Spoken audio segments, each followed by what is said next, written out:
Balances, but okay. Okay, have you done the setup? As a bright, yes. I feel like it's like that. Use the laptop, make the laptop. Oh, let's allow. It's up. It won't be a need for me now. No, come sit here. Yeah, Baba. You're doing me dirty though.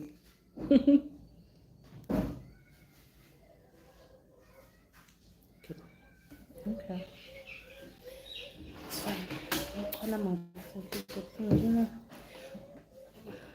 Are you done? Careful. Alright, Baba. Alright. Makhosini ngibingelele ku-2024. Ngibingelele ngizoqala nje ngokuvusela abantu abantu engihamba nabo kodwa babana ngivusela abantu abakithi engihamba nabo ngiyavusela komalume ogatsheni oboya bengathi obusuku somluko ompongozi ngelwane nabandlovu abayinkomo ezidla ekhaya ngisola belusi zothi zolusi into nentombazane nani bomthiyana ngokuthiya amadoda emazulukweni makwande ngiphinde ngiyavusela kubo baba-ke la ngizalelwa khona komakhanyungu nogomede kophathwa koqaba okhuzwa koyemengezitha ngiphinde ngivusele la ngagana khona konala komalume bakhona konala kodlamini kojamasijadu komantozi ayikhe kokheswa phinde ngivusele ukobaba-ke la ngaganela khona-ke koshabayodwa nginamavuso momshengu ngithi nje emakhosini ngiyabingelela umakhosi Thandi kahle umakhosi but-ke angifuni ukuyingena leyo today but yes ngithi nje emakhosini ngithi thokozani bogogo nomkhulu ngithi amen kwabathandazi nokuthula kwabathandazi angiqale nga-microwave manje yothixo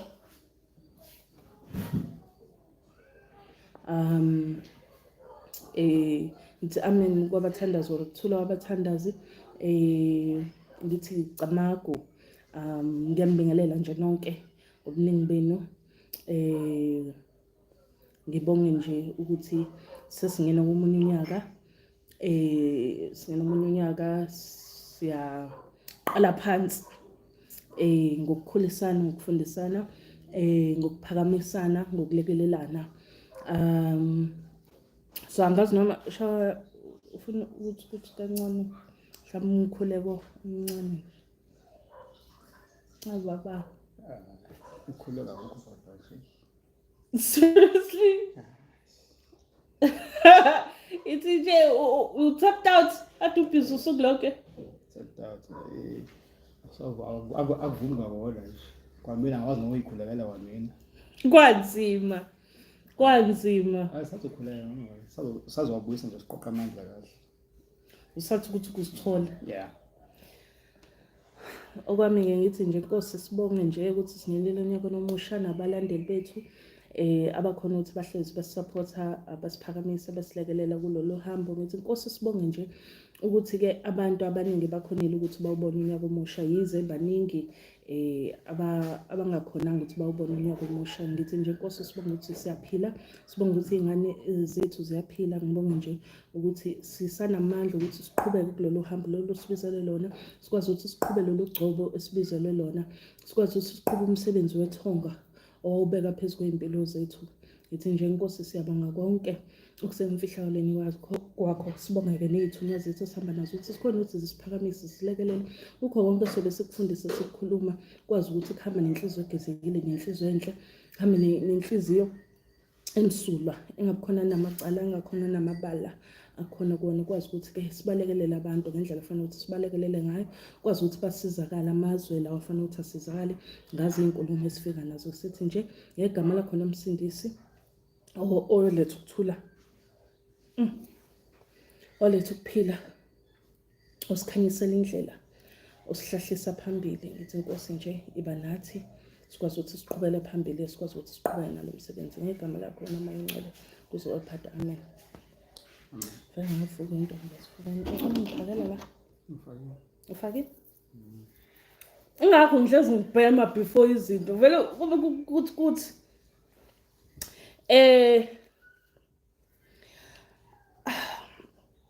uma ukho phezulu kakhulu, I just do have to say ukuthi I took my time. Bengithi mhlambe sobuya this week should have been the week, but ukukhopha bengaka uma bungaka ngihlangabezi ekukhulumeni nabantu, you know, ngonyaka odlule, so ngawo December we did lose my dad.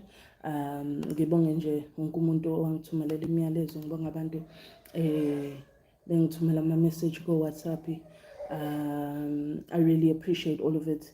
I think kwenzeka vele singalindele, but nje siyabonga kuba bonke abantu abasikhombisa support, basikhombisa ukuthi cha impela banathi.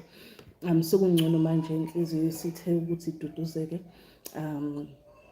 sikwazi ukuthi siqhubeke nalokho vele sabizelwa kona.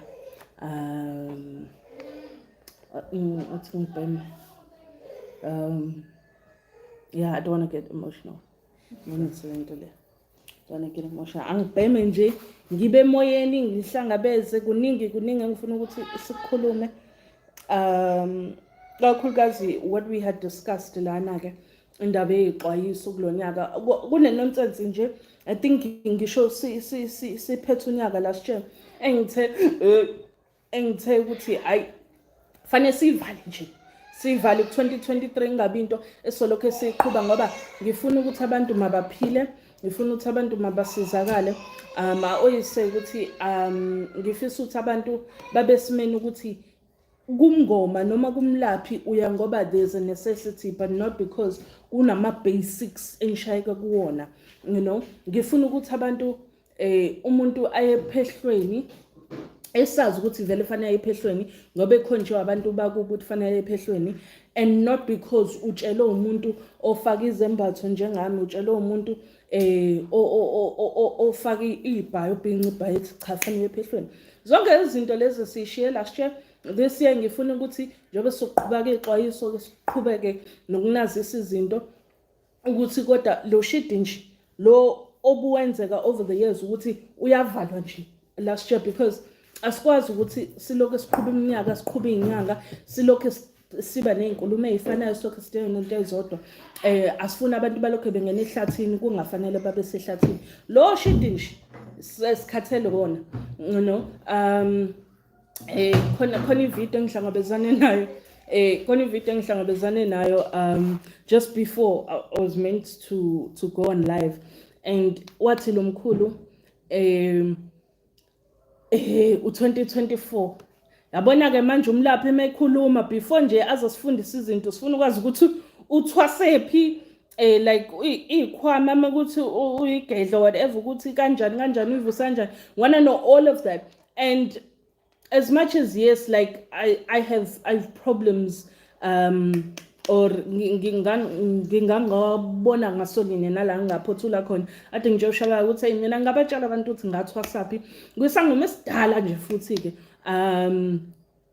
and I'm comfortable with relaying that knowledge, because honestly ama fly by night asibuyise emuva. Abantu abathwalela ubungoma basibuyise emuva, abantu abenza izinto bathi baphilisa abantu bebabulala spiritually basishonisa emuva, you know, because uze washo into that I've been saying for years on YouTube. I've been saying this for years.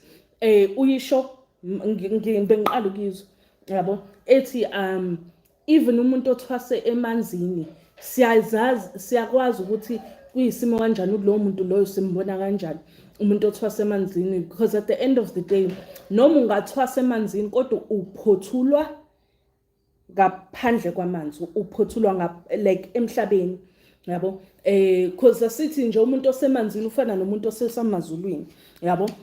So Mosu suphothula kodwa uphothula emhlabeni. Yabo, and uzophothulwa umlaphi thizeni. Abazokukhomba kuyena ke bathi okay, umuntu ozoqhuba lana ke umuntu ukuthi kanje masusuphuma la noma uthola ukuthi vele nje wena sukulungiselela ukuphuma kunamaphupho nezibonakaliso eseyifikile kumuntu othile mhlambe wakini onabantu abadala kwathiwa ngosuku lokuthi uzophuma usibanimani umlapho ukuthi ngicela ukuthi uyemhlangabeza narcissism, whatever the case, ngiyageneralize because angifuni ukukhipha izinto ngoba abantu bayathanda ukuthi masukhuluma into athi umuntu hayi ngaphupha ukuthi hayi ngabona kanjalo nami hayi ukuthi so kunezinto ngichaze na manner where ongeke ukwazi ukuthi uyisebenzise masusufuna uqamba amanga or ukwenza abantu ilima leyo asidlali yabo mina even ekuchaze namaphupha always tell people ukuthi ungayiphupha izinto not everything means one singular thing. That's why even though kunamaphupho esikwazi ukuthi sigeneralize ngawo swachaze lana kodwa kunamaphupho amaningi where somebody can have them and akuyona into ezofika kumlapha ethi okay mase singichaza amaphupho mophupho into ukuthi no, because amaphupho are specific to a person. Mina indlela engizophupha ngayo umngoma engizophupha ngayo intwaso engizophupha ngayo abantu bami basemanzini ngeke kube the same way uShabalala ezophupha ngayo abantu bakhe basemanzini yabo. uShabalala uhamba nabantu bamanzi nami ngihamba nabantu bamanzi but indlela abantu bethu abavela ngayo it's not the same. Mengase ngithi ngiyanidlalela ukuthi how yazi mina kufika abantu bami basemanzini bafika kanje uShabalala mangasengichazele ningavele nibe shocked ngabona ukuthi ayikho lento ngempela lento engihlezi ngisho ukuthi it's different for everybody because as much as siba u5 singaba abantu basemanzini but how we are as abantu basemanzini is very different. Uyayibona lento le just like kunabantu abangawudli ufish like hake banibani yini king clip what labo fish basemanzini ababadli inhlobo because abantu baba bafuni as much as umuntu melashwa amanzi abo ufish akawudli. Shabalala, what's happening? Okay. As much as umuntu melashwa nami umuntu umthetho ngiyamtshela ukuthi ake ufishi in ngambalela izinto angazidli but kunabantu abangawudli ufishi nhlobo at all. Uyayibona lento abawudli at all. Uyayibona lento kunomunye we azokhona ukuthi adle ufishi but uthola ukuthi ufishi akwazi ukudla uphelele la akakwazi ukudla king clip akwazi ukudla ama crabs akakwazi ukudla futhi angi-understand mina umuntu odla inkalankala yabo nje leyo nje umlaphi noma nabantu abadala udla inkalankala angi-understand is not make sure lapho Sipho Makhosi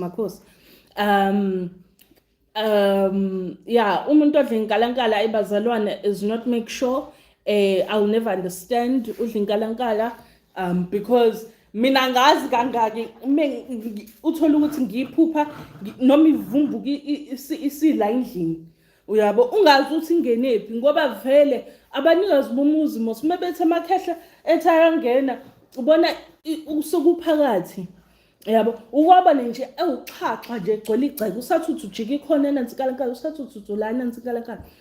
Ngangithi ngiyageza one time ngisekhaya kamama ngavuka ekseni ngithi ngishayisha wayibo nansi inkalankala ayingahayiza ke mina ke ngahayiza ngathi mama nansi inkalankala hayi umana ke vele igwala kumadala nje ikhole edala nje into nje enyakazayo akayizwa kahle athi hayibo lenkalankala iphuma phi hayi uma ubiza ubaba ubaba acaba ukuthi hayibo ngizogeza ngigqokile uzobiza ubaba hayibo hey baba uzobona nathi inkalankala lana I'm in the shower njalo hayi iyabheka ke ukuthi hayibo yiphi inkalankala yisekho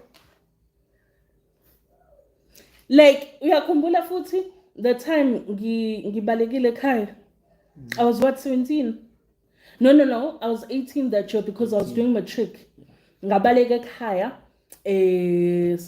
sayolala lapha ebridgini lale bridge like freeway lapha ngaphansi kwamapayipi sekhona sesithi siyavuka ekuseni sivuka nansi inkalakala eduze kwethu, you know what I mean?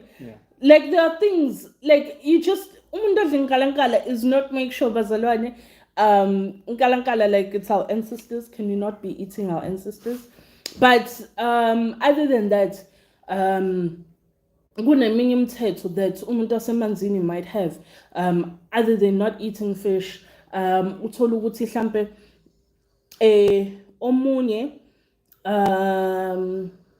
othwasiswa abantu bakhe, umunye ugogo othwasiswa abantu bakhe ngathi sixoxa wangitshela ukuthi mengemanzini ucela bandla ukuhamba nami because uhlala kude namanzi, so she always has to plan well ahead me emanzini because where's ukuthi hayi like ngemanzini a lot, so wathi bandla mase sengizoya emanzini ngimtshele, but ngimtshele like a week before because mezo emanzini akadli ukudla. Like I understand ukuzila okwasekamereni because nathi mesoya emanzini nje okwasekamereni asihlangene nakho, yabo inkonzo asidumi lapho. So inkonzo yazilwa, but lokho bengikwazi yena wathi nje uzila ukudla for that week, so ukudla fanele kuzila u7 days mezo emanzini. Kumele ukuthi enze like kuno nemithi afanele ayisebenzise mezo emanzini, yabo, and not imithi like mhlambe like imithi abantu abadala ukubaphahlela ukubatshela ukuthi okay ngosuku olukuthi ngemanzini kanje. Whereas with thina mesilale sishilo like mina nje mengilale ngasho ngathi abantu abadala ngenyazi ke kuseni ukuthi hayi sekunjalo ke ngelwandle noma ngesibeni noma ngemfuleni noma ngempophomeni, mengibatshele ngayizolo nje neni ngivuke ekuseni ke ngiyaphahla ke hayi ke abantu abadala ke ngicela ke niphume nami ke nakho ngendaweni ukuthi for isizathu sokuthi ke ningikhanyisele imithetho ke mina ngibe nayo ukuthi ngiyakwazi ukuyivukela ukusho ngayizolo, but yena unemithetho ukuthi 7 days before ayemanzini ngabo fanele enze sure ukuthi uyabika kanje. So singaba abantu bamanzi but asiba abantu abamanzi ngendlela efanayo, yabo, futhi nemithetho esindlalela yona ngezizifani. So lento this habit of ukuthi abantu beyitshela ukuthi they can fool us, hayi mina ngayithwasisa ngathwasa emanzini kanje. 2024 bazalwane, mina umuntu masho lo shit nje ngiyamposta ukuthi unamanga cela ungadlali ngathi ngoba impilo yethu esabantu bamanzi is so freaking difficult, it's ridiculous. Kunzima ungafike nje wenza izinto namanje ngisayithwasela namanje, kodwa ngathwasa kumuntu ngaphothula kodwa still abantu bami bangikhombisa ukuthi hamba ohlanganisa umuntu wokuthi hamba wenza ukuthi hambe emanzini wenza ukuthi hamba ohlambulula kanje, and you just like hayibo kanti ngiphumula nini, uyabo. But kasikho lapho angibheme khona ngizokwazi ukuthi siqhubeke kahle.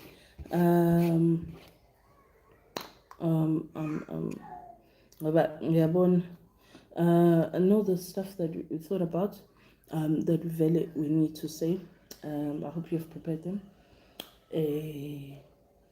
because I know unokuthi ungivivinye as a person yanashaka unokungivivina ungidayise fast uthi mama yazi ukuthi usuku lami belulude ngathi ushizila wedwa udayisa ngamalini umuntu.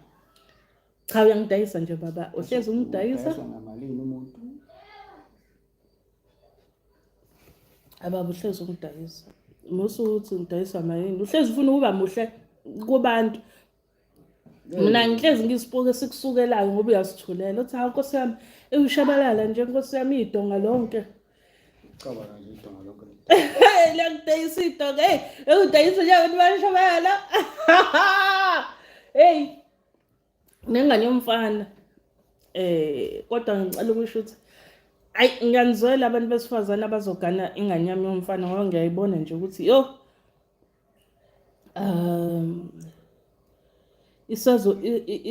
isazoba busy.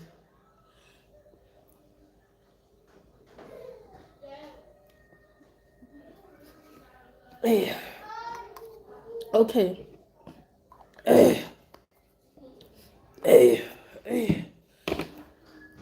Number one,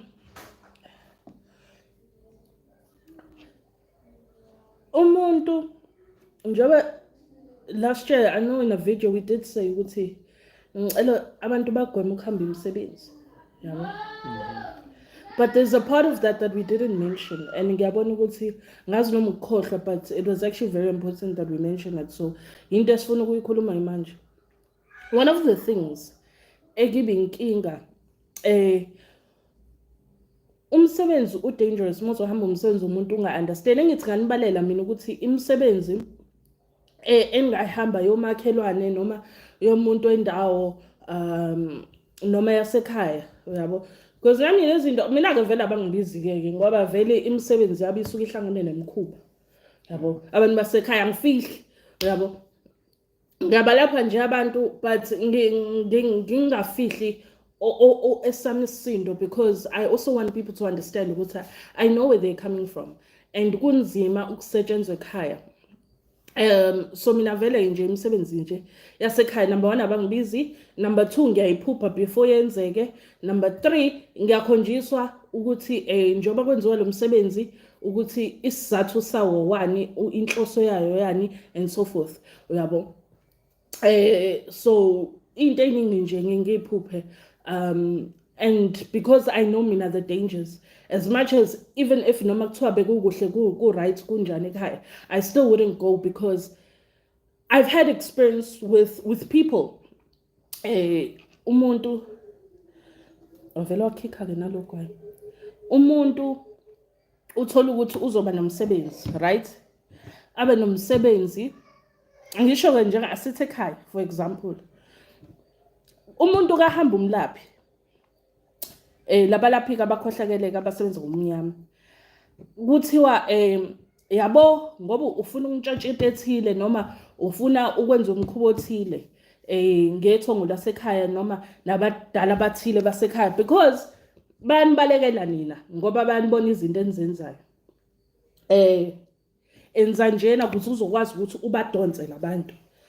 Biza usibanibani ukuthi abe khona kumsebenzi. Mombiza lowo muntu ukuthi abe khona kumsebenzi ima uqala umsebenzi, ngoba lo msebenzi usowenza sifuna ukudonsa labantu abahamba nalo muntu othile uyabo. Bese ubona izinto zakho zishona emuva, ubona ukucindezelekile, ubona izinto zakho zedlozi singacaci, ubona izinto ezithile nje zenzeka, ubona ukuthi awusaphuphi, ubona ukuthi izinto ezithile asenzeki. Kanti wenza umsebenzi, wabizwa waya, ngathi ubizwa uye kulowo msebenzi loyo, the minute wafika waqala umsebenzi sekuyahlatshwa, uthola ukuthi sebebikile mhlawumbe yabo. Okunye uthola ukuthi bazobika sukhona, but okunye uthola ukuthi bazobika ungakafiki, mase usufikile beyima behlabake uyabo. Bayakwenza lokho ngoba bafuna ukudonsa abantu ngawe yabo, bafuna ukudonsa abantu ngawe. That thing is very dangerous ngoba ngisho ilungiswa yumsebenzi uyabo. So ukugwema ukuhamba imisebenzi ongayi-understand.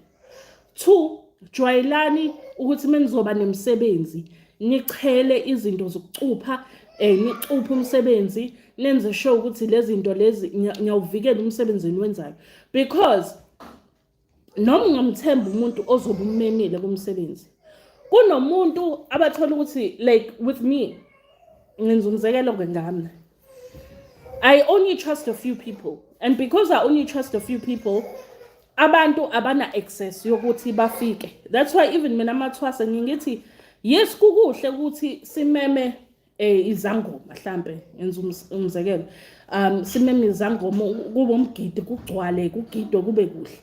But that can also be dangerous because umuntu angambathiswa noma ambathe yena self into azofika azoyehlisa la ekhaya egcekeni. Mayifika yehla la ekhaya ngibheke lo mekhona into ayithwele izowehla la ekhaya, ifike umoshe yonke into esegcekeni yabo. Izomosha umsamo wakho as umuntu onomsamo, izomosha umsebenzi wakho wena mngoma, izomosha umsamo wakho wena mngoma, izomosha izinto zakho, izofika izohlala la uyabo ayisahambi ngoba ithunyiwe phela fanele ifeze lokho ezokwenza lapho uyabo so uthola ukuthi lo muntu ommemile it's not even abanye they don't even know ukuthi bambathisiwe uyabo especially because kwemsebenzi kugcwala otshwala nani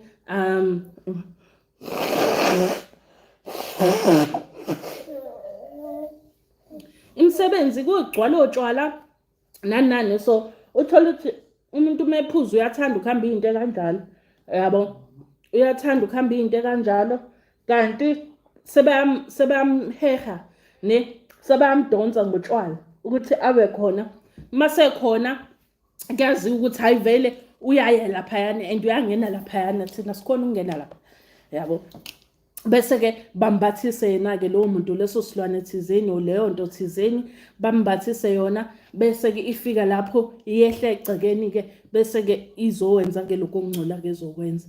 These are things that happen yabo so ukuvikela imisebenzi yenu jwayelani ukuthi menzoba nemisebenzi nichele nicuphe do what you need to do in order to protect imisebenzi yenu egcekeni and also nivimbe ukuya imisebenzi engayazi ukuthi eyani ungahambe endaweni ungazi ukuthi kuyowenziwani lapho ngoba ngempela ungathola ukuthi sekudonswa izinto kuwena noma sukwenziwa izinto kuwena in order ukuthi masubuyele endlini leyo nto othwaliswe yona isizomosha yonke into lapha egcekeni ne that's one. The other one Shabana konje we spoke about was what now?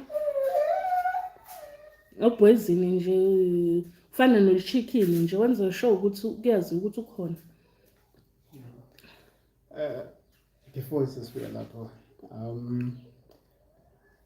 umama ngafuna Izixwayiso so ukuthi lezi izinto ozohamba usifuna kunyanga noma ngaphi thizeni okuyizona ezokukhipha ngazo umsebenzi abakuchazele ukuthi imphumela yayo yini lezi zinto lezo oyisebenzisa ukuthi ithini yabo ungathathi into kumlaphi noma kwinyanga ingachazelanga imigomo nemibandela nokuthi kuzokwenzakalani umuntu uma efika nomuthi egcekeni ngenzeka umuntu ashayeke phansi afa ngenzeka umuntu ashawe stroke ngenzeka umuntu mhlawumbe kwenzeke lonto leyo thizeni kodwa ukuchazeleka kahle uchazeleke kabanzi uthathe lo muntu lo wazi ukuthi mangenza lento le imphumela yayo is 1 2 and 3 if umuntu ezogala yabo into uyenze wazi ukuthi emoyeni wakho izohlatheka kahle inawo.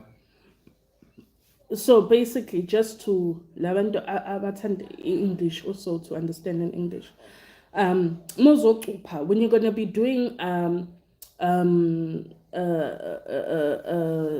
traditional whatever traditional thing that you're going to be doing in your yard, make sure that you've done things to protect yourself and protect the whatever that you're going to be doing at Tsagini because you or in your yard because you when you take that thing from the healer that is going to be used to protect umsebenzi, right? It's going to be used to protect the ceremony that you're going to be doing. You want to ensure, Guti, you know what the results of that are going to be because a healer can give you something and you use it and it does protect umsebenzi, but you also want to know the terms and conditions because there are things that can be used to protect your ceremony or whatever that you're going to be doing.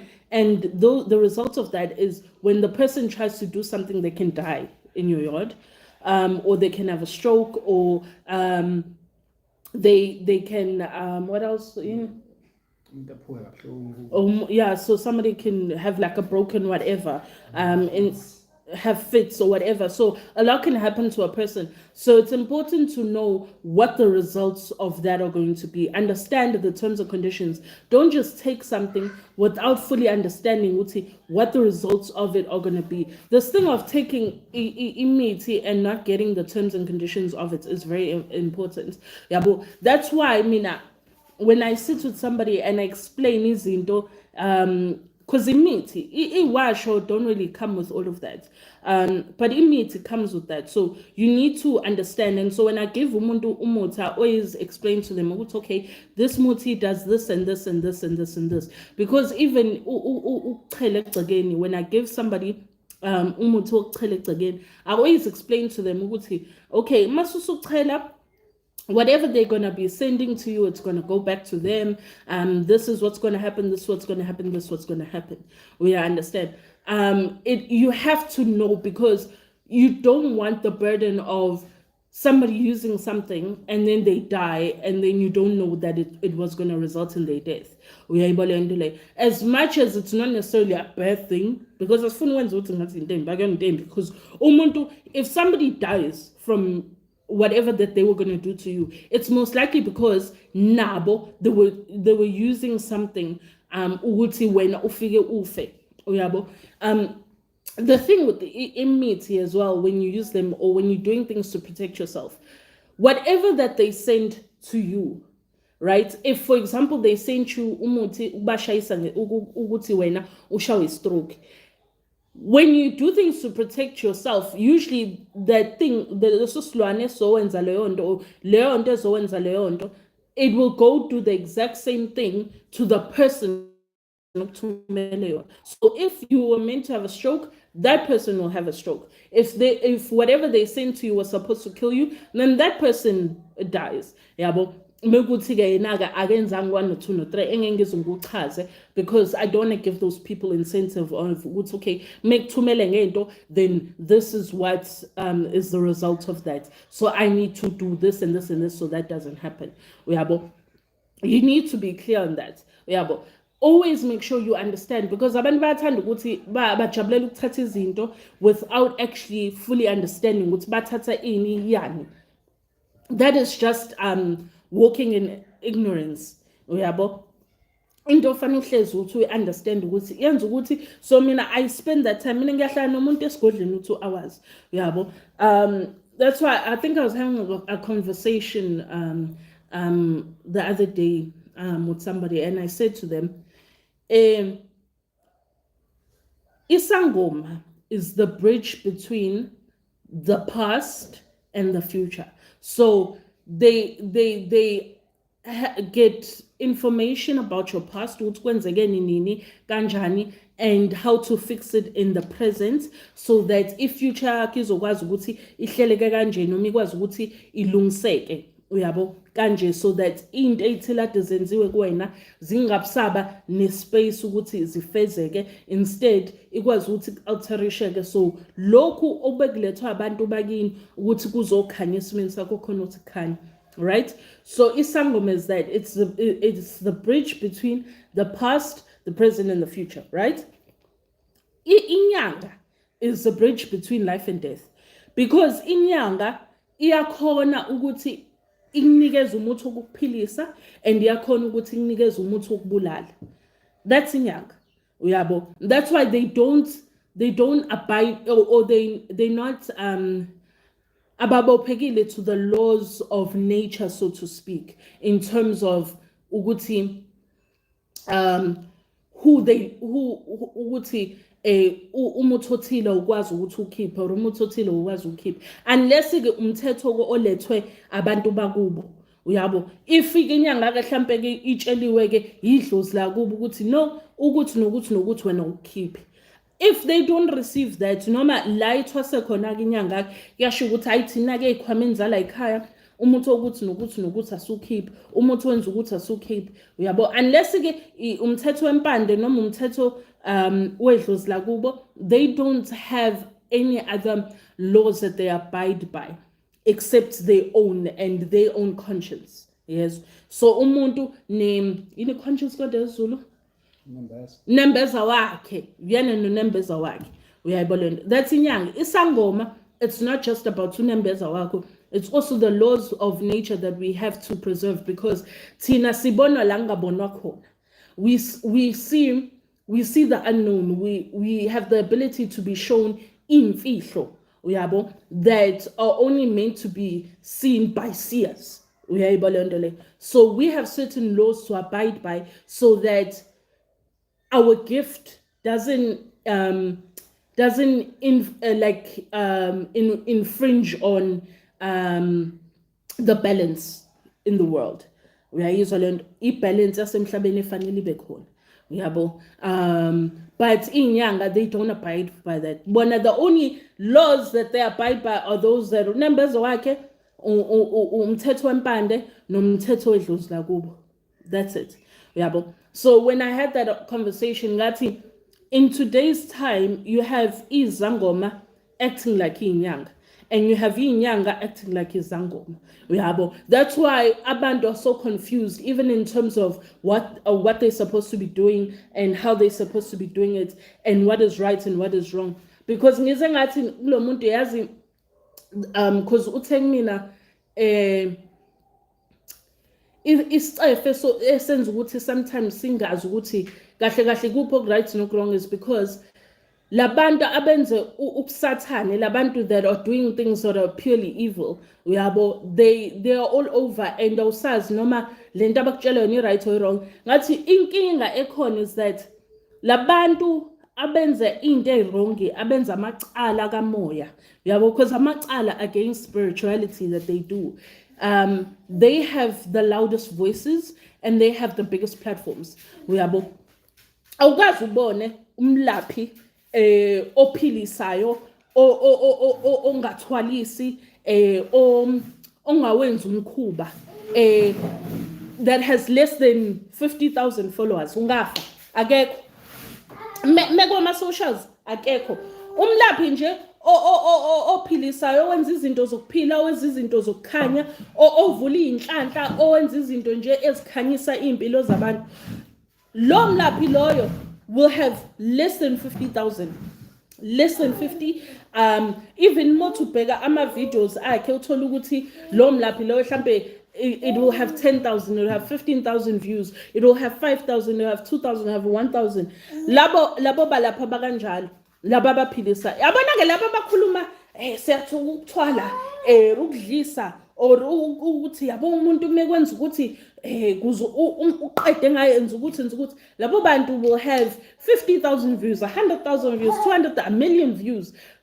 Ekhombisa ukuthi labantu that abaletha destruction emhlabeni, abantu abaletha ukufa, abaletha ubumnyama, labo bantu have big platforms. You'll never find those people having small platforms. You'll never find, and yet mina to ukubona umlaphi ophila righteously that's on TV. Kukancane. I haven't seen them. Hlampu khona, but angikaze ngimone. Kuhlezi kumlaphi othwele thizeni, because noma kuthiwa umuntu angangasho ukuthi ngikhipha umuntu okubulala, but uthola ukuthi uthwele, akukona ukukhanya lokho, uyabo. Because lento osebenza ngayo kuyona idlozi, iyilwane. Into okuphila ngayo, into ekhanyisa imali nanane ekhanyisa umnotho wakho, akulona idlozi, iyilwane.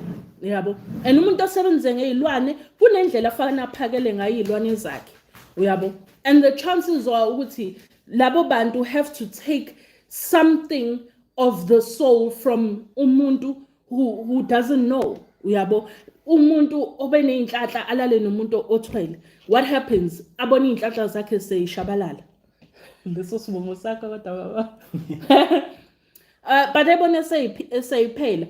Or uthola ukuthi umuntu into zakhe uthola ukuthi bephiwa into ethile, umbone sephashile. All these things that are happening, okhombisa ukuthi at the end of the day khona la edla khona efida lento yakhe that's taking from somebody unknowingly. Mina ngimdabukela umuntu ohamba afuna usugar daddy noma afuna umuntu ozompackager noma ozomupha imali, and uyazi ukuthi uthwele or uyazi ukuthi unezilwane or uyazi ukuthi usebenza ngobumnyama and alale naye, and then there are all these problems. Lo muntu angimdabukeli because uyewazi ukuthi udumile lo, ukuthi lo, wenza ukuthi lo, wenza ukuthi lo. But at the same time, I'm also not gonna act like if you do something to protect yourself and it results in the death of somebody that was doing something to bring you death, that's a bad thing. It's not a bad thing, because when you did something to protect yourself, and umuntu ngathekuthumela into lento awuthumele yona ibuye yayoshaya yena ke, that's on them.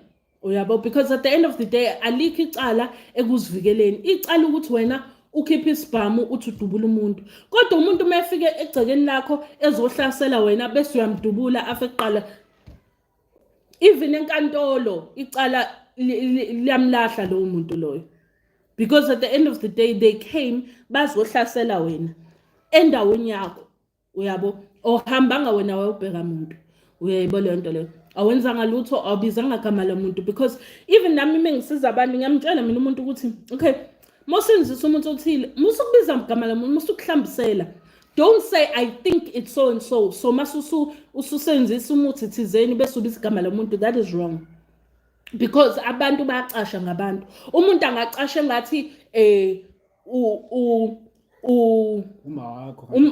uma wakho kanti uanti wakho owenza into ezithile that's the power of imithi umuntu ukwazi ukuthi enze into acashe ngomuntu kanti it's somebody else that you didn't suspect that is doing those things yabo so ukubiza igama lomuntu kumuthi is wrong uyabo because ngempela ungathola umuthi usuyoshaya umuntu kanti ishaya umuntu wrong uma senzisa into akaze ngasho ukuthi umuntu kumlaphi ke ngempela orinyanga yazi into zayo izokutshela uthi wena uzobona ke ozofika gule after usenzise lo muthi uzobwazi ukuthi uyena ngokuthumela ngaleyo nto uyabo let me just answer these questions uyifunde shaba ngibona Usipho is there a way idlozi alert you ukuthi ungayi to those ceremonies? That's question number 1. If idlozi lingakhona ukuconnecta nawe likuchazela ukuthi lo ceremony noma lo msebenzi lo uzokona wrong kunenye indlela ozofika utsheleke ngayo uthola mhlawumbe uzoba ne slow down noma kuzoba nezinto ezokuphazamisa ukuthi ungayi mhlawumbe unqene or uthola ukuthi kuvele something that you have to go do the same day that you're supposed to go do lo msebenzi loyo or go participate in lo msebenzi uyayibona le nto leyo kunezinye indlela because sometimes our ancestors can't get to us because abantu bayasivala ukuthi amadlozi ethu angakhona ukuthi aconnect nathi ngendlela uyabo bayasicindezela so the time besicindezela yabo idlozi alikhona ukuthi lifike nezibonakaliso ithunywa zethu ayikhona ukufika nezibonakaliso so they make other means ukudistract uthola ukuthi emgaqweni kuvele kube ne traffic jam ongayi-understand akunyakazeki uthola ukuthi dala umile lapha kwi-N3 hayi umgaqo awuhambi imile nje i-traffic shiya phansi ungabusayi uyabo mina there are things engingeyijudge kanjalo even indlela yabo if I'm supposed to go shopping yabo mhlambe sifane ngiyothenga igrocer but akusukumeki nje embedeni ngiyanqayini ngikhathele ngivele ngavuke ngikhathele ngivele ngimtshela ushaka ukuthi hayi akusayiwa lapha singabusayi yabo singakhona ukunderstand and nangempela the following day uthola ukuthi masisithi siyalapha sidlule kuvela ukuthi bekunengozi and uma uthi uyabheka isikhathi ebekufanele ukuthi udlule ngaso uyabo ubona ukuthi hayi man isona isikhathi lesi lengozi yenzeke ngayo I remember we got delayed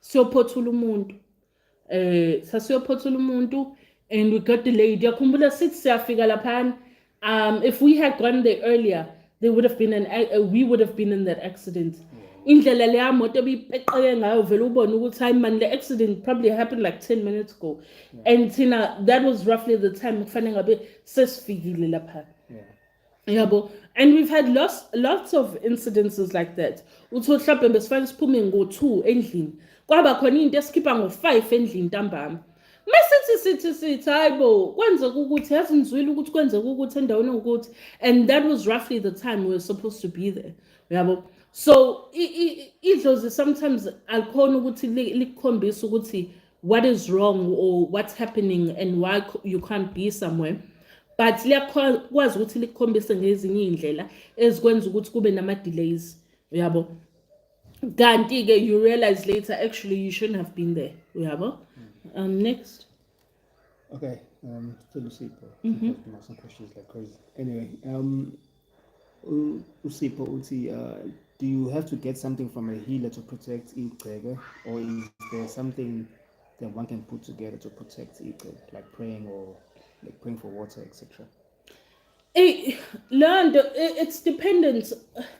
Kunezinto okwazi ukuthi uyithenge uyihlanganise noma amanzi kuwakhulekele ulona.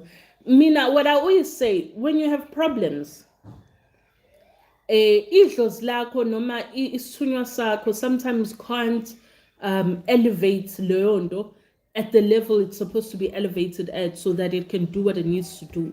Uyabo? So thola from idlozi lomunye umuntu. So get from omunye prophet, or get from esinye isangoma, or get from inyanga, or whatever. But get things from somebody else. Also senza ngedlozi lakhe until the time where you're able to ezinye izinto uyihlanganisele wena. Uyabo? Uzokhonjiswa zona. You know, recently khona umuntu ebengimthumelela iwasho last year. I think it was around November. Ngamthumelela iwasho early November. Ngamthumelela iwasho, and then waba nephupho esana noyiqala uyisebenzisa iwasho wathi one of iwasho zami wathi wacela wayecela, because phela shame ngaze ngasho ngathi akujwayelekile umuntu okwazi ukuba ne-understanding kanje, but wacela wathi angazi noma ngirongini, so ngcole ngibuza ukuthi is it okay mengifaka amanzi esiphetho kulesiwasho. Specifically it was one swasho wathi mengisebenzisa kufunakala amanzi esiphetho kuyona, is it okay if I do that, or should I use it as it is and ngingayenzi lona? Ngani no, ngoba balona babonile ukuthi leswasho se right kubona, basijabulela, but khona kusho ukuthi lento abafuna ukuthi mayenzeke, yabo, that can only be achieved if uzothatha leso siwasho usimixe namanzi esiphetho. So yabona ke manje kwenzakalani, ngimnika into ngedlozi lami ngesithunywa sami, ngamnika idlozi lakhe ke nesithunywa sakhe ke sisiyakhona ku elevator lapho. Sithi no, eda lokhu khona lokho kufanele ukuthi makwenzeke noma makufezeke kuthina specifically kulesiwasho eda amanzi esiphetho. Uyayibona lento leyo. So kunezinto ekanjalo ukuthi sometimes you need somebody else or umoya omunye umuntu ozokulekelela, so that what then your people specifically are going to show you sikuyakwazi manje ukuthi cace kukhanye ngale ndlela afanele kukhanye ngayo, so that now usuyakwazi ukuthi ezinye izinto uyi-adjust based on umoya wakho. Uyabo? So yeah, I hope uphendulekile ngalokho. Okay. Sipho again uthi ikhona imithi that don't have the back to sender element, whereby imithi lose power and is not sent back to the sender. Shuthi swasho ke lapho. Ikhona nemithi yabo ukuthi into mayifika ingasebenzi ifike ife, yabo. But mina ngiyazela egcekeni. Yeah, egcekeni.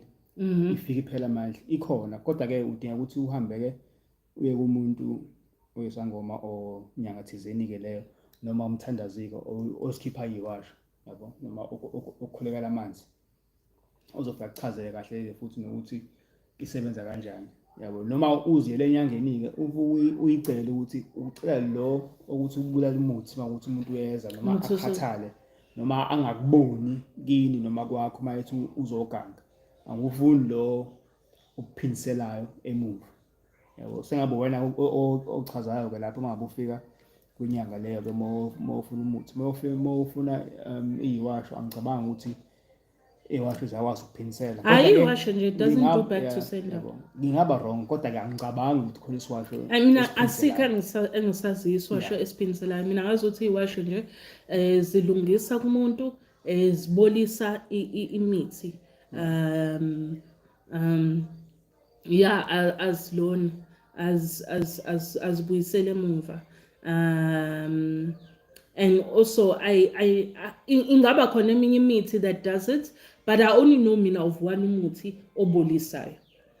It's even in the name, yeah no ikhona imithi ebonisa yiningi kuphela yeah ngakho ngisho ukuthi mina angiyazi ngingazowodwa yabo and vele at the end of the day ngisangoma I'm not meant to know every muthi that is out there mina ngazi imithi ezosiza labantu abafika la ekhaya ngazi imithi mina ephilisa abantu abeza la ekhaya khona imithi engayazi and I don't think umuntu ofana azishaya isifuba esangoma ukuthi wazi imithi like I've been around certain healers and uthola ukuthi kuzobe argument uthi ha mina ave ngiyazi imithi ini ngithule ngiyibukela mina ngingasikhathi argution nabanye abalaphi because sometimes ama egos uvela ungabusa-understand as izangoma vele we are not meant to know imithi yabo thina imithi ifika sisofundiswa khona vele imithi ofika ufunde empandeni la uthwase khona yabo nami nginemithi engayifunda empandeni la ngathwasa khona but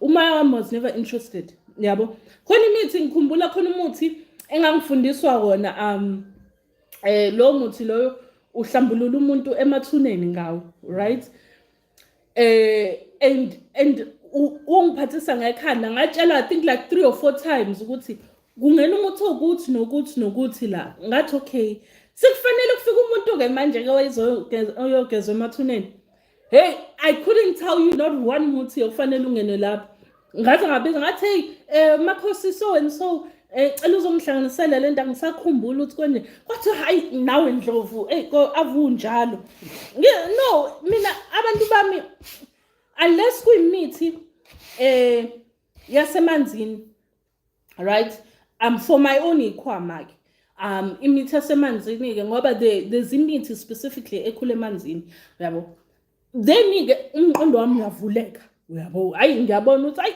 umuthi ukuthi angiphinde futhi ngukhohla umuthi ukuthi kunemithi mina nje that I just don't care for and I didn't bother to learn uyabo I didn't bother to learn I was not interested ngafunda nje imithi eminingi in fact ngagcine ngiyifunda mina ezisangoma ngamaphupho ngibe nephupho ke ngisakhuluma ke nogobela wami ngithe ngiphupha umuthi ukuthi wathi hawu ukhona umuthi kanjalo umuthi ukuthi uhlanganisa nje ngathi okay le ndlela wangichazela ngayo kufanele ngihlanganise was not the way mina abantu bambe befuna ukuhlanganisa ngakhona uyabo okhombisa ukuthi ezinye izinto is just specific to your people and how they want to function ezisangoma akufanele sishaye ifuba ukuthi engazi imithi as le wena ofanele ulaphe ngayo as le wena ofanele obizela ukuthi uyisebenzise ulungiseke ukuthi nokuthi kubantu uyabo eminye imithi uthola ukuthi izofika kuwena ngephupho noma uzofika kumina and then mina nawe siyafundisana but umuthi uma ufike kuwena ngephupho I always tell you ukuthi iwena ozohlanganisa angikuthi into mina uyabo because ngiyabona ukuthi njengoba ufike kuwena shothi abantu bakho bafuna usenzisa mina my people aren't bothered about that uyayibona lento le so yeah sekushaya ifuba but anyway asishaya ifuba sachaza cha ngiyasho mina ukuthi phela ezabalapha umuntu usangoma inyanga I expect you to have vast knowledge of imithi uyabo I need mina mengithi ngenyangeni ngifuna inyanga mina yazi imithi ukuthi umuthi ukuthi ukhule endaweni ukuthi umuthi khona imithi njoba sila eKZN khona imithi that is specific to indwedo khona imithi that is specific to umgababa khona imithi that is specific to kwanongoma khona imithi that's specific to mhlabe yalingana khona imithi that's specific to eMozambique khona imithi that futhi nakhona eMozambique in certain places uthola umuthi ukuthi and other places uthola imithi ukuthi yabo khona imithi that is specific to kepla elinde not elinde lana kepla pha eduzwana ngoma ulundi yebo lento le kunemithi that are specific to certain places and mina I need inyanga ikwazi ungitshela ukuthi ha yazi umuthi ukuthi uthola endaweni ukuthi fanele siyolanda khona uma usufuna noma fanele siye emakethe siyofuna ukanjena only a few people that have it okanye ngifuna mina umuntu oyinyanga ayazi imithi because ubizelwe lento njenge pharmacist mosinyanga i-pharmacist I expect them to know ukuthi mengithi ngicela ibuprofen azongitshela ukuthi ayasina ibuprofen but sinomuthi ukuthi osebenza njenga ibuprofen mengithi ngicela ipanadol ayikho ipanadol no ikhona i-calpol ikhona yini leyo sandana unika upoison for i-fever yona calpol ngitshela ukuthi khona i-calpol ngitshela ukuthi khona omunye mos ocishe ufana no-calpol kanje ngitshela ngaleyo mithi o-allergex yabo ngitshela nginika ama-option mos ngoba we-pharmacist inyanga kanjalo ukuthi hayi ngoba sutholi lo muthi okanje ukhula endaweni ukuthi kuphela sothola lwayana because ucishe usebenza ngokufana and wona ke kunokuthi ubilise uzovela ushisa amanzi bese kuyawuthele kuona awubiliswa wona fanele uvela uthele yabo ngamanzi ashisa like mos ngitshele ngoba umsebenzi wakho ezinyanga ukuthi uyazi leyo nto leyo yabo uyishaya isifuba ngalokho ukuthi uyinyanga wazi imithi mina ngishaya isifuba ukuthi ngisangoma ngikwazi ukuhlola hayi ukuthi ngisangoma yazi imithi ngikwazi ukuthi makufanele ngithakatha kanjani makufanele ngithwale kuthiwa hayibo usangoma yosona isangoma wena umthakathi siqhubeka. What's the difference between a prophet and isangoma? A prophet and a sangoma are similar but different. Prophet umuntu obona ngesithunywa, isangoma umuntu obona ngedluzi. Prophet uyakhona ukuthi athandaze mekuthi either uzothandaza ngekhandlela noma uzodonsa ngomoya kuphela yabo akhona ukuthi akuhlole akubhule whereas isangoma sishisa impepho sikuhlole sikubhule even though both of them bakhona ukuthi bakudonse ngomoya without utilizing a candle or impepho. It just depends ukuthi igift yabo ihleleke kanjani. For example, right, kunesangoma isangoma esidonsa ngomoya, right? Bese kuba nomprofeti odonsa ngomoya, but then mayidonsa ngomoya uthi owakho kuthiwa umoya ingcwele. Lo sangoma it's almost like they use the elements in order to pull from you. Uyayibona leyo nto leyo. Usually futhi izangoma kanjalo edonsa ngomoya they're very in tune with nature. They're very in tune like with the weather, they're very in tune with the elements. Angazi ukuthi ngayichaza kanjani yabo. But lo yedwa ulele edlozini umuntu odinga ukwenza imisebenzi uyahlaba imbuzi uhlaba imbuzi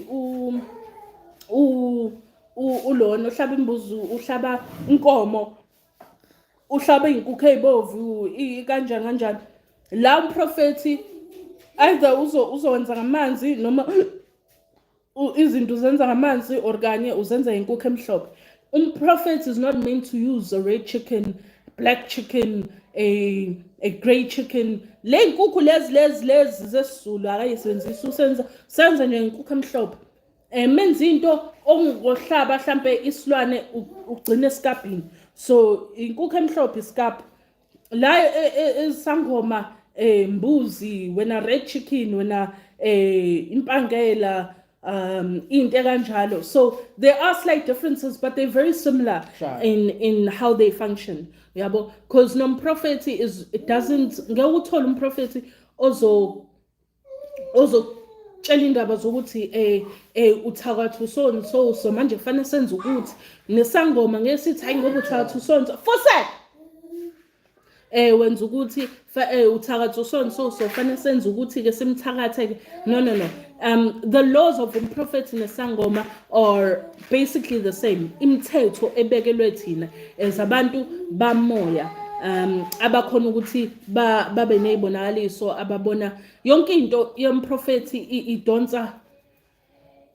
idonsa emoyeni, idonsa esithunyweni, yabo. Yena meyiphakela isithunywa sakhe, uyasonta, uhamba amanzi, uhamba intaba, uyathandaza. Isangoma mesiphakela umoya, sihamba amanzi, siyahlaba, sidla ubulawu, sidla umuthi,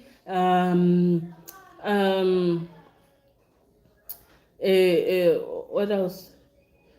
Siyagida, sishaya isigubhu, yabo. Those are things. So those are the differences. But esikhathini samanje, when we produce children, even before, uthola ukuthi in order to strengthen imoya yesizukulwana nezingane zethu nathi imoya ethi iqine, umoya wakho will guide you. If umuntu who specifically ulele edlozini, uthola ukuthi uzothola ingane noma uzoshada nomuntu owaseyithunyweni. And then when you guys have children, your children will be blessed on both elements. So esikhathi esiningi manje awusatholi abantu that are lacking in both imoya. As much as there still are people like that, because kunabantu bemoya that want ingane zabo.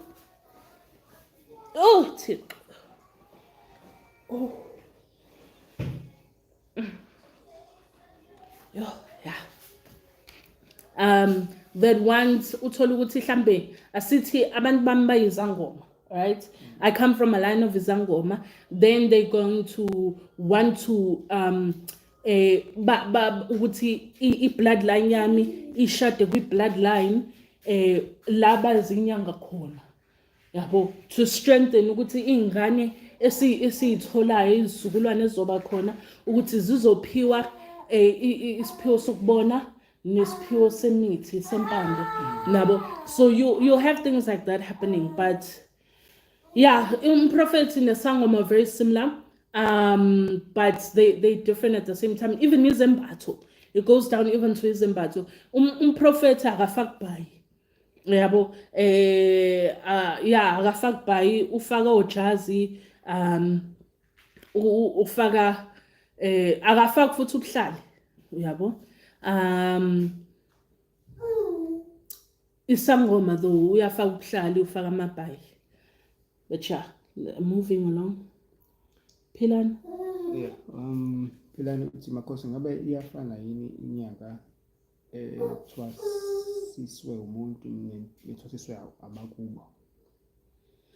Okay, so I'm not sure ukuthi mhlawumbe ngizophendula lo muzo based on ukuthi uthwasisa abakube as in ama ancestors, abantu abangasekho. Yeah, okay. So inyanga lento Philane ne mkhulu Makhosi ngabe iyafana inyanga ethwasiswa umuntu nethwasiswa abakubo? Iyafana but ayifani. Njengesangoma esithwasiswe ithongo lakubo versus isangoma esithwase kumuntu, kuyafana but akufani, because at the end of the day umuntu othwase umunye umuntu, right, kunemthetho azobe endlalelwe yona, right, outside of imithetho yomoya, right, because kunemthetho kamoya, then bese kuba khona imithetho yempande, right. It's almost similar to when we discussed ukuthi usiko nesiko, uyabo. There's going to be the general law, and then there's going to be the law that is specific to impande, right. For example, umuntu othwasayo, right, ngikhuluma ngaseMakhosini ke because angifuni ukukhuluma into asengazi understand. EMakhosini umuntu mayithwasa ne kumuntu, for example, kunomthetho lo general ukuthi umuntu osasegobongweni lentwaso, right, ugqoka indwangu ebovu, right, ugqoka indwangu ebovu, and ibhayi elokuqala benalo ibhayi leli elibovu lenkukhu, lele ndenkukhu iqhude kulona, right. So ugqoka ibhayi elibovu, lele neqhude ukhombisa ukuthi this is the beginning of the stage, and ugqoka ke indwangu eziplane ezibovu. Umuntu osafika entwaseni okuyigobongo lentwaso, right? Stage 1. This is general umthetho, right? Then bese kuba khona umthetho wempande, right? Mhlambe mina mozothwasa la kaNdlovu kaMakhanya empandeni yala ekhaya kaMakhanya na kaNdlovu.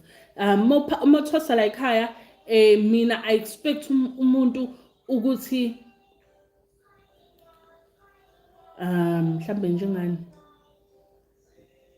akasayi esaluni ukuyothinta ikhanda, akenziwe ikhanda, mhlambe ngenza umzekelo akasayi esaluni ukwenziwa ikhanda, right? Umthetho wala ekhaya la awuthintwe ekhanda, into yesaluni uyoyibona mhla uphumile. Then there's a general umthetho futhi othi umuntu okwi beginning stages of intwaso ufaka umcako obovu, ufaka ibovu, right? Umcako obovu. It's a general rule. Then bese kuba ke back to umthetho wempande ukuthi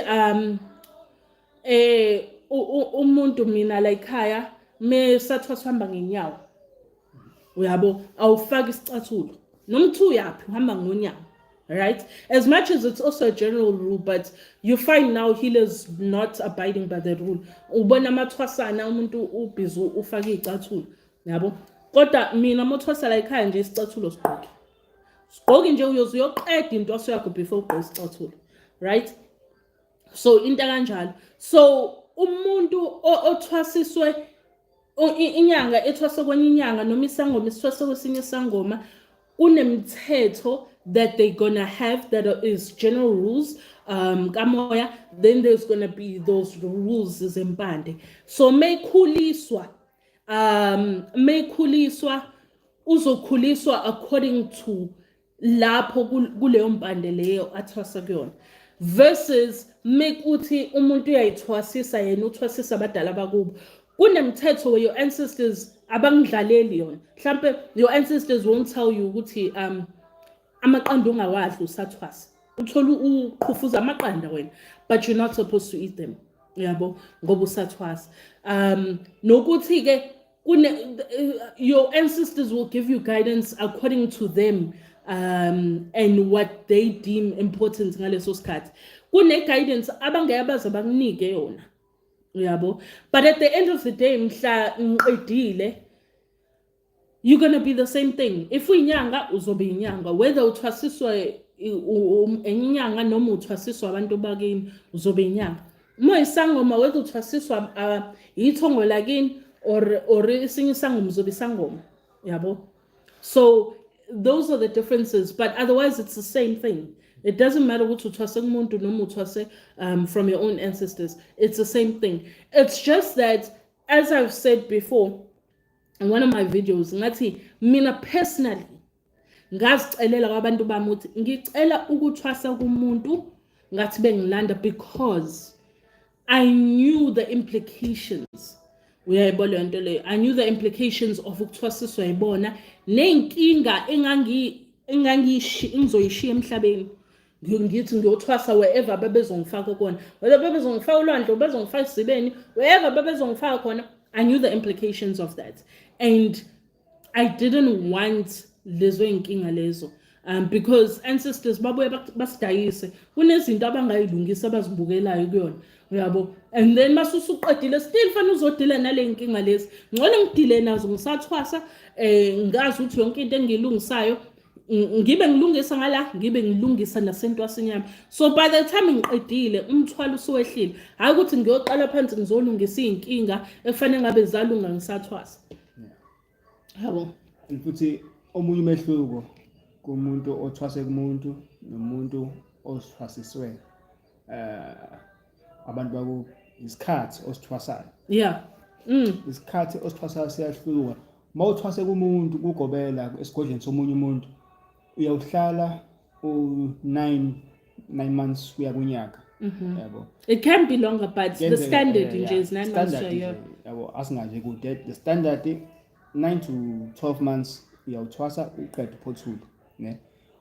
mawuthwasiswa abantu bakini emanzini noma wherever or ngalondlela leyo abathwasisa ngayo mhlambe ngebonakaliso noma ngamaphupho isikhathi osithwasayo siba side uyaqeda 5 years uyaqeda 10 years 7 years usathwasa awakaqedi uthi ke mase beqedile ke bephinde bekuthumele kumuntu futhi ke manje hamba ke manje ke uye kulesi sigodle lesiya samakhosi bani umcele ukuthi akwenzele ukuthi yabo so umehluko nje uphinde ube lapho futhi duration nangendlela yakho ophothula ngayo because indlela ophothula ngayo mothwasisa abantu bakho versus mozothwasa kumuntu mothwasiswa abantu bakho bazokutshela already you come prepared ukuthi I need this and this and this and this and this and this even down to umuthi mhlawumbe abazofuna ukuthi uhlanganiselwe wona ukuthi kuukuthi whereas mothwasa kumuntu umuntu uzokutshela ukuthi okay fanele uphuphiswa isilwane sokuthi uzongitshela ukuthi uphuphe esikanjani fanele ube nalokhu kuzophothula yayibo le nto le mothwasa kumuntu kuyakutshela ukuthi udinga ini nani kuzophothule whereas emanzini or ngeyibonakaliso depends ukuthi uthwasa kanjani yabo then isikhathi esiningi yonke into sebakutshela ukuthi udinga ukuthi nokuthi nezikhwama unikwa yibona ngeyibonakaliso versus mothwasa umuntu kunesikhwama akazokunika sona ukuthi okay nasi isikhwama ke ophuma naso starter pack ophuma naso ke ukuthi usuyoqhubeka umsebenzi and then ke as you go on ulapha ke doing things kunamaphupho uzoba nawo ke sebe eda kule ikhwama ophuma nazo lapha bethi ayithola nomuthi ukuthi yabo what else is being asked explanation brothers without sisters Makhosini uthinte indaba enkalankala the last time I went emanzini ukuphakamisa ijazi I saw enkalankala there the first time what would that mean because lately my connection is offline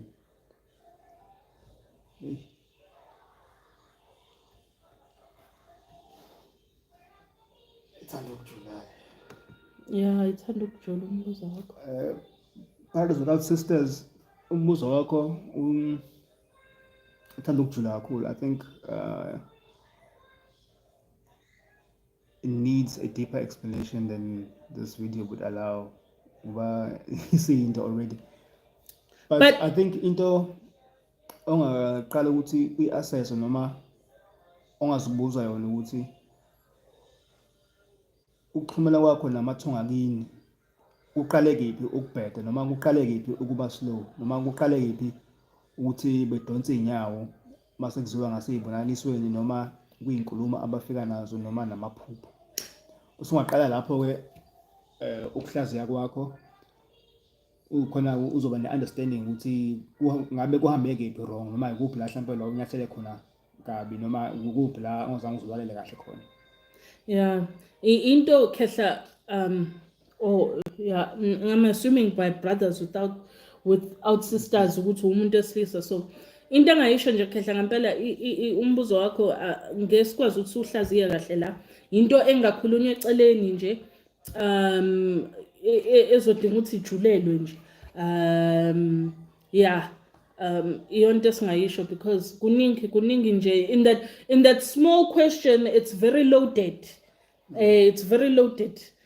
because kwalo jazz menzokubuza lo jazz loyo awutshela ubani uthanda uphakamisa emanzini kuningi mkhulu esingabuza bekwenze njani kuningi uzobona ujazz lo yabona kuningi so ziningi izinto nje esihlangene nombuzo wakho let's move on so zama ke ukuback checker ubone ukuthi iqale kephi ukubheda connection khona uzowazi ke nawe ukuhlaziya kahle ukuthi ithini into but khehla into engakhulunywa eceleni le next Thabile Buso Camako Makhosi ngicela undiphe i-disadvantage zosebenzisa iqanda xa uzilapha.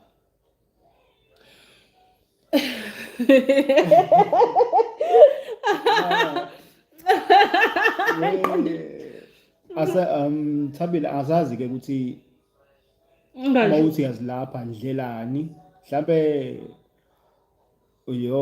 usebenzisa imithi efaka iqanda noma usebenzisa imithi and ubuza ukuthi uma udla iqanda khona la kuphazamiseka khona yini.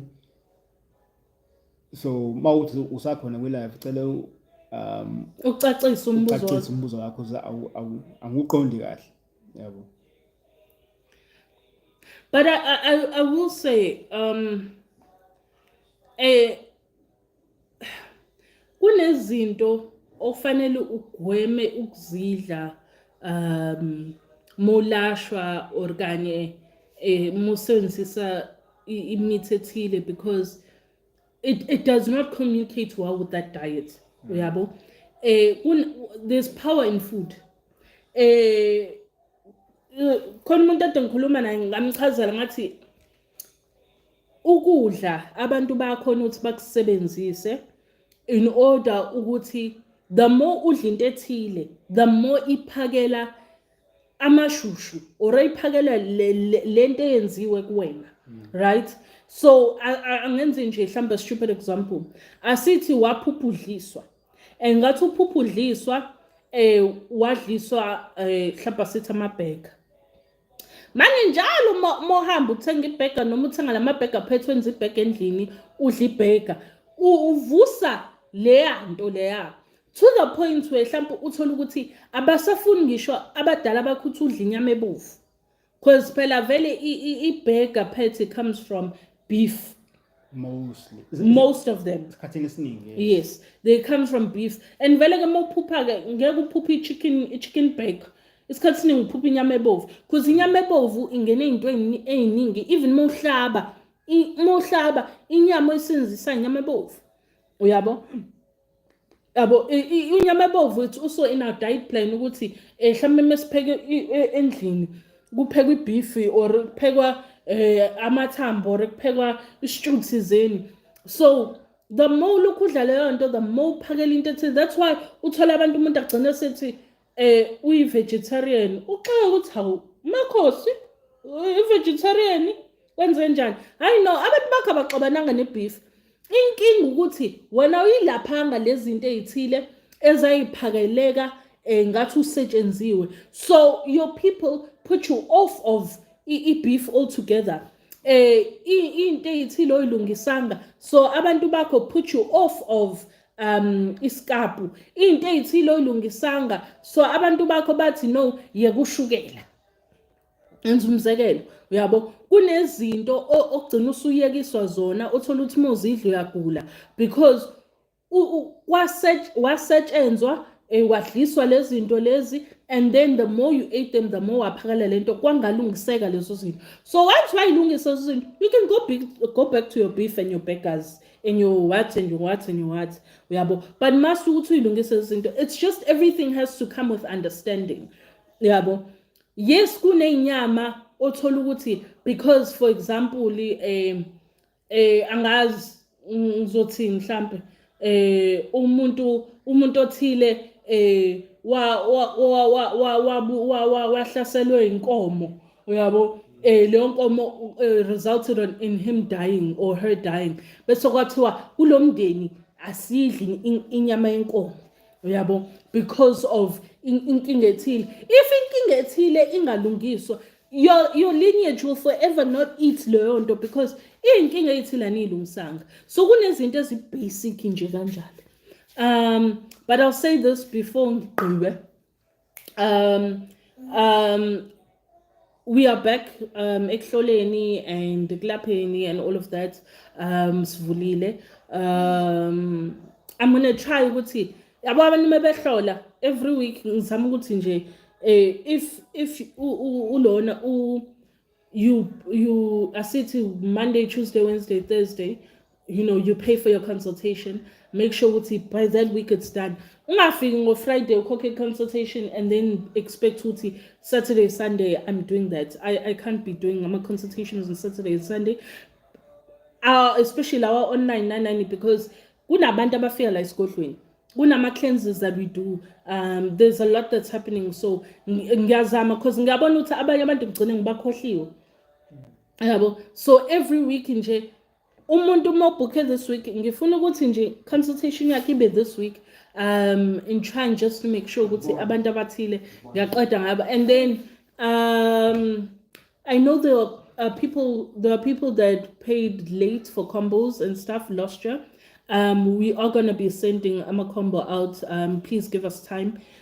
This week, next week, so besilungisa and just sending out people's packages and so forth. Just give us to January. Njengoba kulula nje kancane kancane silokho senza ngoba njengoba sesivulile in between. We're going to be sorting that out. Nabantu aba-order amajazi, aba-order iphika nanani, trying to sort out everything. So please give us time. If you did pay in December, and you waiting for your package in January, please just let me know. Yeah, well, just let me know. Send me proof of payment. Ukuthi wakhokha mhlawumbe ngomhla 18 or mhla 20, whatever the case may be. So I can make sure ukuthi into zakho ziyathunyelwa. But yeah, and labantu ababhukha ama cleanses, please try and book early. January wami ngifuna ukwenza sure ukuthi wonke umuntu akufanele ngenze sure ukuthi uqediwe ngoJanuary and then move on to February, because angifuni futhi nokudelay abantu. Like, I understand people have problems, and ngiyazi kubhlungu kanjani ukulinda ukubona umuntu ofisa ukuthi umbone, and you have to wait. So I really don't want that. Ngifuna nje ukuthi abantu by the time umuntu ekhokhile ukhokhe namhlanje mhlawumbe kusasa or by the following day, within 2 days I've booked isikhathi sakho. Yeah, and ngenze sure ukuthi nje weekly nje angibi nabantu abasalayo, so that nami ama weekends ami ngiyazi ukuhlela ukuthi mhlambe ngiyaposta or kanye ngenza ama cleanses whatever, but I'm trying to make sure that everybody gets sorted in due time, so that you're not waiting. Ngoba ngiyazi abantu banenkinga mos, and kuba buhlungu. I've been there, ngilashwa nami, and uthola ukuthi ngempela inkinga khona inkinga urgent, edinga urgent attention. So I'm going to try to make sure ukuthi everybody engibona ukuthi hayi le mhlawumbe idinga ukuthi sikhulume namhlanje, ngenze sure ukuthi ngiyayihlelela namhlanje. Because for certain people I do talk to them in the evening. It just depends. Menginika isikhathi mhlambe ngo7-8 ngisuke nginika umuntu isikhathi ngoba ngazi ukuthi yabo le nkinga yakhe le idinga ukuthi ngempela ngihlalele sidikide naye. Moving on. Yeah, Makhosi ngicela ukubuza, ngabe amakhosi omnguni akhona ahamba wodwa without isithunywa FES? Hey, I'm sorry. Okunye ingane omlonjwana iyakuvuma yini ukufa? Imvuma kufa. Ngathi ilona yamaXhosa. No, imvuma kufa. Imvuma kufa, yeah, it's a term engingizwe emaXhoseni. Thina sibiza ngenye into. Ngiyayazi into akhuluma ngayo, but we call it something else. Ikhehla lami philani ngingacala ukuthi yabo nje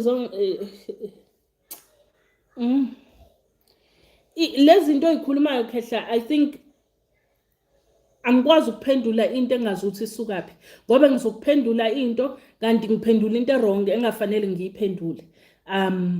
Inkulumo yakho yabo nje once wathi into omvuma kufa nani. I think all of these things oyikhulumayo ngiyazizwa, but ukuze uphenduleke I would have to understand ukuthi le nkulumo isukaphi, uyabo. Yami ke leyo phone ne. Yeah, I'd have to understand khehla lami ukuthi isukaphi, into nje esingayikhuluma eceleni, because mengikhuluma la izovusa abanye abantu ukuthi bangibuze ezinye izinto, kanti lento ikhulumayo is specific to you, and it's specific mhlambe to into eyakhulunywa kuwena umlaphi or abantu bakho or whatever the case may be. So I just need to understand inkulumo yakho. I think into nje engakhulunywa eceleni leyo. I think I'm going to post a video tomorrow. There's an announcement I need to make. But I think this video is too long. So I think I'm going to have to do an announcement tomorrow. Bayede, Makhosi. This thing about greetings, hey? I think I think clarify kancane ne. Ngifuna clarify because like there's so much confusion and ngibone sometimes umuntu mhlambe mekhuluma nami ubuyangazi ukuthi ithini into kwabalaphi sayikhuluma lento sidiscuss yakhumbula in the group uthiwa mekubingelela ini khulunywa kuthiwa okay, number one, Bayed say understand that, but Ubayed is actually spoken to enyangeni. It's a term that's of conversation, you're saying young. So say Bayeta, say Bayete enyangeni, Bayete so and so, lapho kula Makhosi uzothi Bayete gomshengu, kind of a thing. Ne? So that is like a greeting or a respectful term ehlangene nenyanga. Uyabo. Then kwizangoma, when we speak to each other or mekhulunywa namakhosi, umuntu that's greeting emakhosini makhosi. So my response would be makhosi. Mokuthi ubingelela mina uthe emakhosini bese mina ngithi makhosi, right? Or kanye mina mengizobingelela as umakhosi ngithi ay emakhosini. Then the term that en responda ngayo kumina is makhosi. So mengithi emakhosini bese nina nithi ay makhosi, right? Then bese kuba ke the general ukuthi ngoba abantu abazi ukuthi umuntu uthwase ini umakhosi noma ugogo noma umkhulu noma uyini because thina la emakhosini we don't have that ukuthi hayi ugogo bani or umakhosi bani.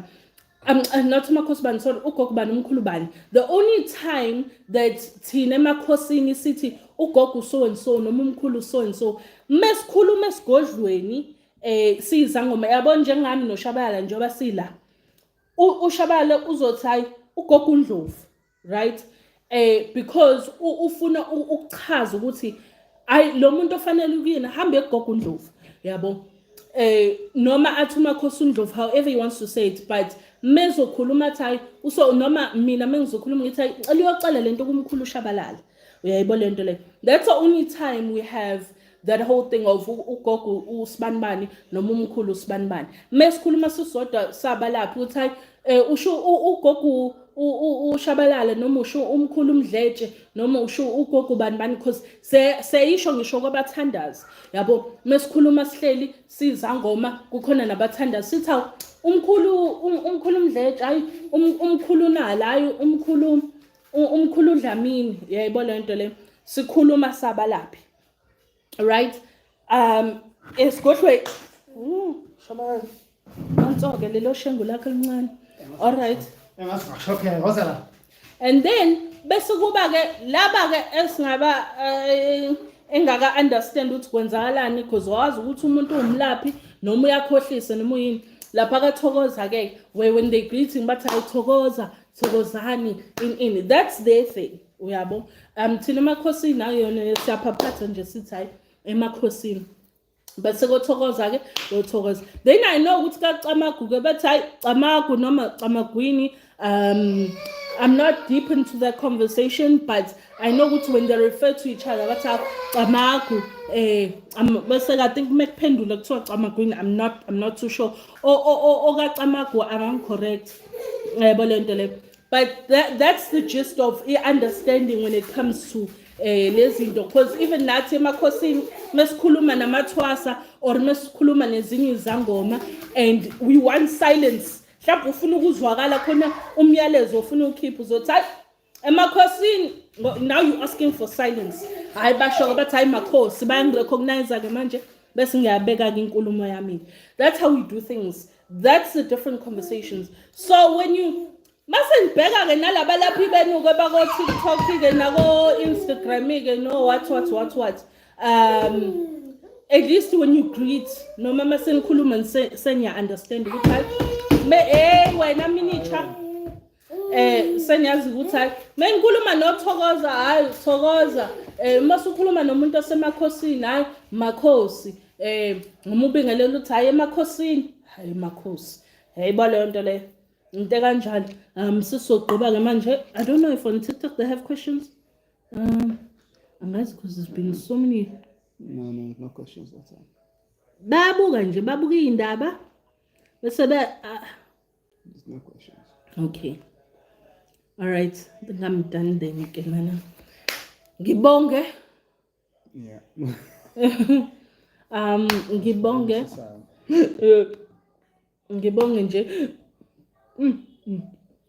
ngibonge nje isikhathi senu ngibonga ukuthi nibe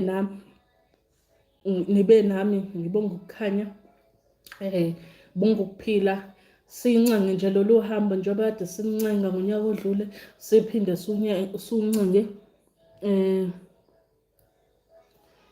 naku 2024 yindi indlela ludo hambo silungisizwe silungisa indle emnyama silungisa into ezihlangane namasiko silungisa izinto ezihlangane nomoya sihlela lento so that abantu abafuna ukuphila bazokuthola baye ukuyithola esimeni la ebelahlekiswa khona ngeinto ezingekho uyabo belahlekiswa balapha abangekho yabo belahlekiswa izinyanga ezingekho yeah phelile lokho this year sifuna nje kuqoqeke i-country kuqoqeke ukwazi ukuthi lezi zinto efanele ukuthi mayifezeke ney'nkinga abantu ababhekane nazo zikwazi ukuthi ilungiseke abantu baye ukudlala abantu ngoba into zomoya bazalwane zinzima yabo no shit zinzima nathi nje sila kube kwehle kwenyuke nje yabo impilo esayivuma ubizo esalivuma sathi sizothatha konke nabathakathayo basithakathayo abafuna ukuqeda ngathi at the end of the day mesizobumbana thina sizama ukuthi sandise izinkulumo ezihlangene nokuphilisa nokukhanya ezihlangene nokulapha amathonga akithi nabantu abahamba kungakabi isikhathi nabantu abazama ukuthwebula imisamo yethu nabantu abazama ukwenza yonke imikhuba le sizama ukulungisa lezi zinto lezo it's going to take work bazalwane awukho quick anything yabo kunosisi that I was speaking to sometime last year uthi angazi noma but I've told you about her Shabana ukuthi angisazi ukuthi ngagcina phi ngikhuluma ngaye kweni oshadile last year ushade simlapha amsebenzanga umuntu wakhe babe nenkinga zalungiseka inkinga umuntu mekuthi uyakusebenza or uyasetshenzwa kwi-relationship yabo niyasetshenzwa kwi-relationship lezi zinto ziyalungiseka without you trying to uqhuba umuthi omubi udlisa umuntu othandana naye ngoba ungafuni ukuthi akubalekele if umuntu engowakho unikwa abadala bakini naye enikwe wena abantu bakubo abantu benu bahlangana bathi no labantwana bethu bafanelene ukuthi baphilisane baqhubha inzalo yelona ye-bloodline kodwa nkosami ngani baqhube ulona inzalo ye-bloodline then uNkulunkulu uzonibusisa nizolashwa lezo zinto ilungiseke uyabo there's no need ukuthi idlisa abantu ngicela sekuthi le ngqondo le ukulalela abalapha abathi umuntu uyadliswa yikho leyo nto yabo uyayikho leyo nto umuntu nje uyakwazi ukuthanda umuntu ukufa umthande ungadliswanga naye engadliswanga nithandane nje inkinga ngesibalekele in a relationship uyabo but at the end of the day ngiyakwazi ukuthi nithandane niqhubhe impilo ndawonye without ukuthi nisebenzisane yabo oyedwa ufuna ukudlisa nomunye ufuna ukufaka umuthi omunye ufuna uzwe yena yonke lo bullshit nje entshalo abantu ayikho leyo nto uyabo. Izinto this year ngicela sihlele kabusha, ngicela siqale phansi silungise le inkohlakala beniyitshelwa abalaphi bena abako TV abakephi ukuthi hayi kwangila umuntu yabo. Umuntu number 1 inkinga, for example, umuntu ophika ingane, leyo nto awudingi ngisho wena ukuthi umsebenziseni umuthi. Lalela, abantu bakho bazomushaya nabantu bakhe bazomshaya, uzoshawa nje abantu abadala, ingane awuyiphiki. Kunalokho mokuthi awukho sure, usho kahle ukuthi ngicela ukuthi ingane siyilinde izalo. Isimple indaba yabo. Mokuthi umuntu wakho uyamsola ukuthi benokugijima, mhlawumbe bethandana nawe, ethandana nomunye umuntu, sharp ke ungayiphiki ingane, ithi asilinde ingane izalwe.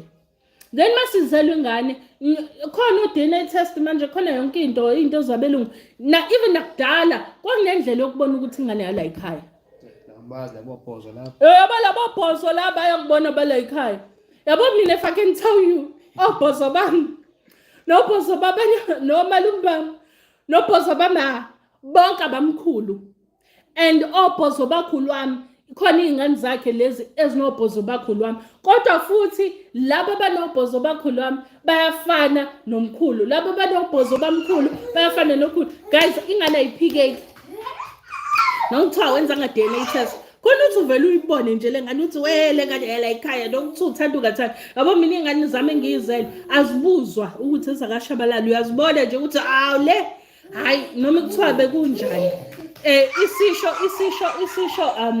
Isisho kaZulu ekuthiwa ingane ifana nawe ngathi uyiphikile. Isisho sisiba khona because kuney'ngane evele zibe copy and paste zabobwazo, uyabo.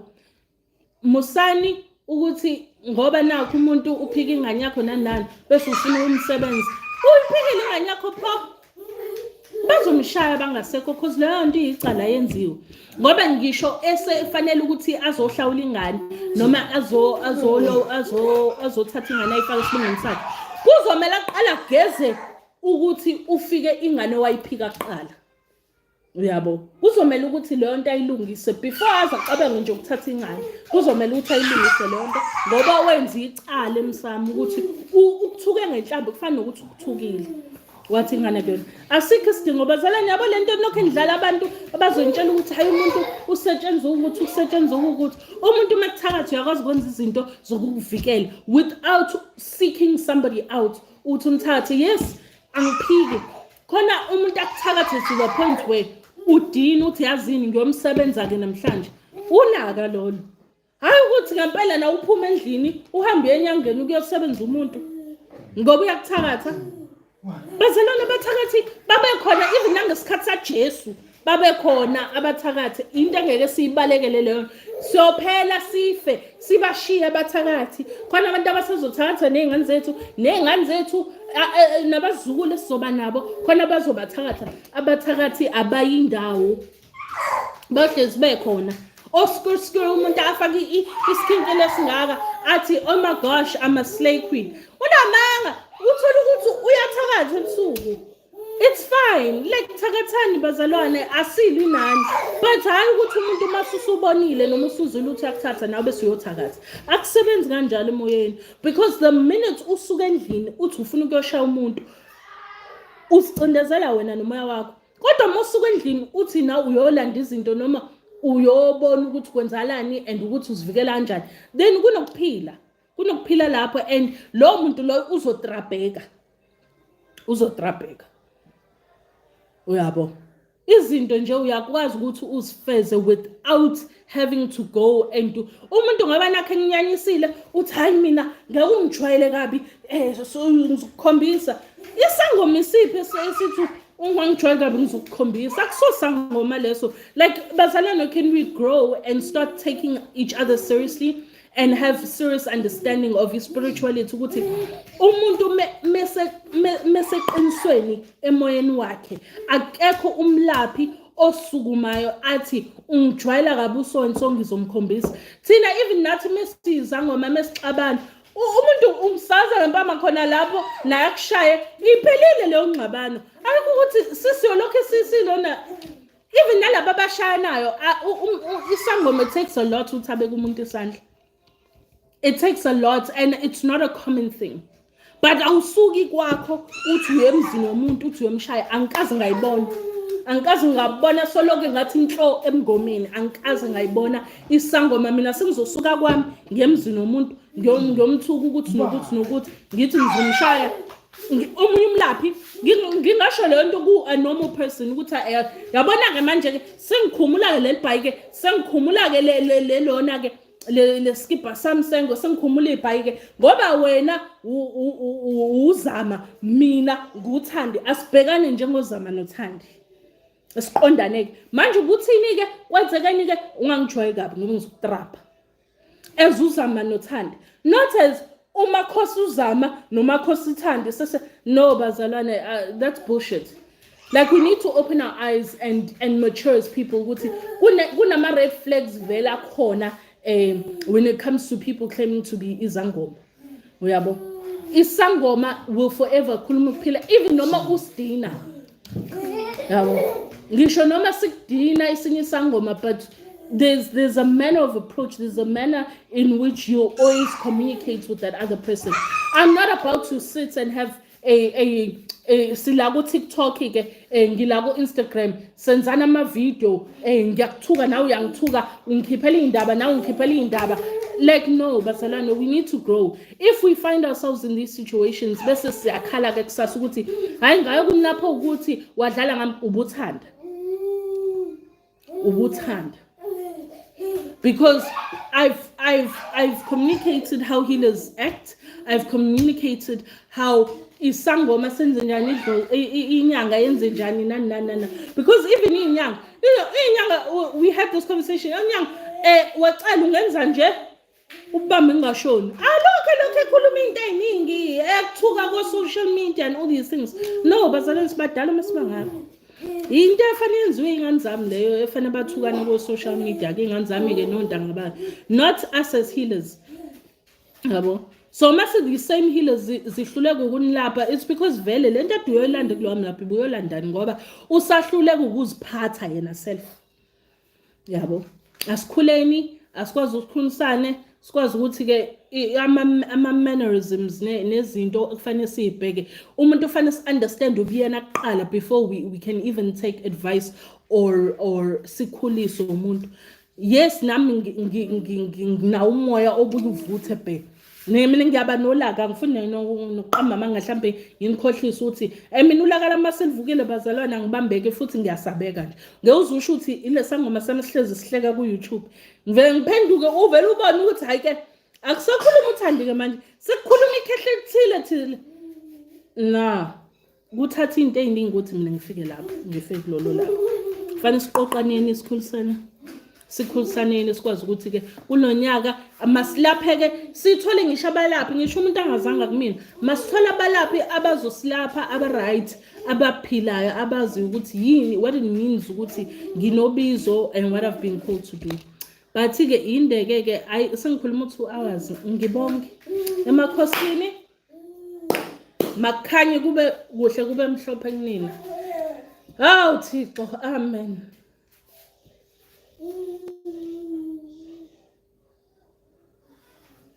Ngiyezeni sithupa ngikhuluma nethunga. Shabalala. Hawu.